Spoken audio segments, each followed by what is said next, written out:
तुम्ही मराठी शाळा बंद करा तर आम्ही काय करणार? नंतर तुम्ही बोलाल की तुम्हाला मराठी येत नाही बोलायला. हो, मी यूपीची आहे. आणि माझी पोरं मराठीमध्ये शिकताय. प्लीज आमची रिक्वेस्ट आहे, आमची शाळा बंद करू नका.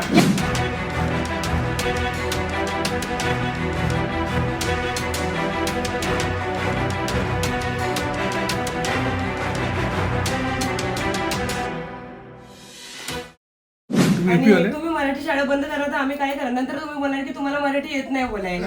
हो, एकदम महत्वाचा मुद्दा आहे हा. तुम्ही यूपीचे आहे का? हो, मी यूपीची आहे. यूपीचे आणि माझी पोरं मराठीमध्ये शिकताय. मी नेपाळचे आहेत.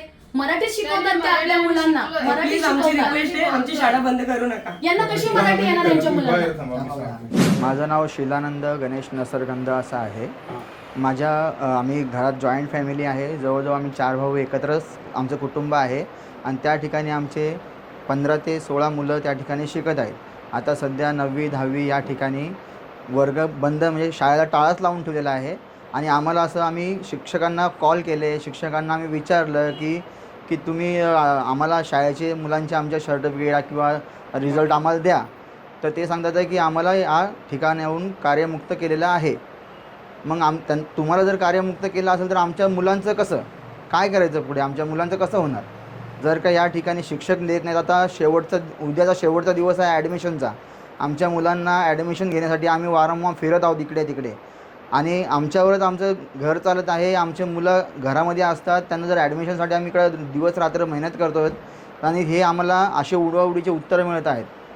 तर याबाबतीत तुम्ही काय तो योग्य निर्णय घ्या आणि आम्हाला आमच्या मुलांच्या जवळजवळ एकूण तिथं त्या ठिकाणी 9वीला असतील तरी पण 60-70 विद्यार्थी 9वीला असतील आणि 10वीला एक 60-70 असतील, म्हणजे अंदाजे. अशा प्रकारे कोणतीही KDMCची मराठी माध्यमाची शाळा बंद करण्यात आलेली नाही. शिक्षकांच्या बदल्यांच्या अनुषंगाने काही कार्यवाही करण्यात आलेली आहे आणि त्यामध्ये काही त्रुटी राहिल्यामुळे आजच प्रशासन अधिकारी जे आहेत नगरपालिका शिक्षण विभागाचे त्यांना निर्देशित करण्यात आलेलं आहे की कुठल्याही प्रकारे कोणत्याही विद्यार्थ्यांची गैरसोय किंवा अडवणूक होणार नाही याची पूर्ण दक्षता घेण्यात यावी. सर, जे संबंधित शिक्षक जबाबदार आहेत त्याच्यावर कारवाई होणार की नाही? सदर अनुषंगाने योग्य चौकशी करून योग्य कार्यवाही पुढे करण्यात येईल. प्रॉब्लेम असा आहे की कल्याण डोंबिवली महानगरपालिकेची प्रबोधनकार ठाकरे विद्यालय जे नेतिवली येथे आहे, तिथं 9वी 10वीचे वर्ग आपण चालवत होतो मागील 3 वर्षापासून. तर ते अचानक बंद करण्यात आलेले आणि ते बंद केल्यामुळे त्यांना ना मार्कलिस्ट मिळते ना लिव्हिंग सर्टिफिकेट मिळते आणि उद्या ॲडमिशन घेण्याचा मला वाटतं शेवटचा दिवस आहे. तर अशा परिस्थितीमध्ये आम्ही चौकशी केली असता कळलं की जे बोलणारे आहेत शिक्षण अधिकारी यांची मनमानी करून ही शाळा बंद केलेली आहे. तिथल्या शिक्षकांना त्यांनी नोटीस काढलेली की आपण इथून कार्यमुक्त व्हा म्हणून. मग आज हे जेवढे विद्यार्थी आहेत यांचं भवितव्य अंधारामध्ये आहे आणि एकीकडे आपण म्हणतो की आपल्या इकडची मुलं शिकली पाहिजेत महापालिका लेवलवरती आणि आपण असलेली शाळा बंद करतो आहे.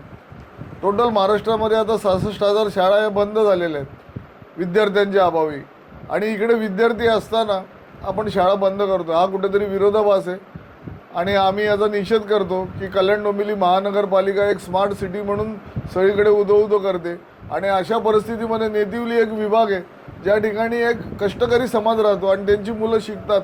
तर त्यांच्यासाठी असलेलं एक व्यासपीठ आज महापालिका बंद करते शिक्षणाचं आणि आम्ही यासाठी जाब विचारण्यासाठी आता उपायुक्त बोरकर यांच्याकडे जात आहोत.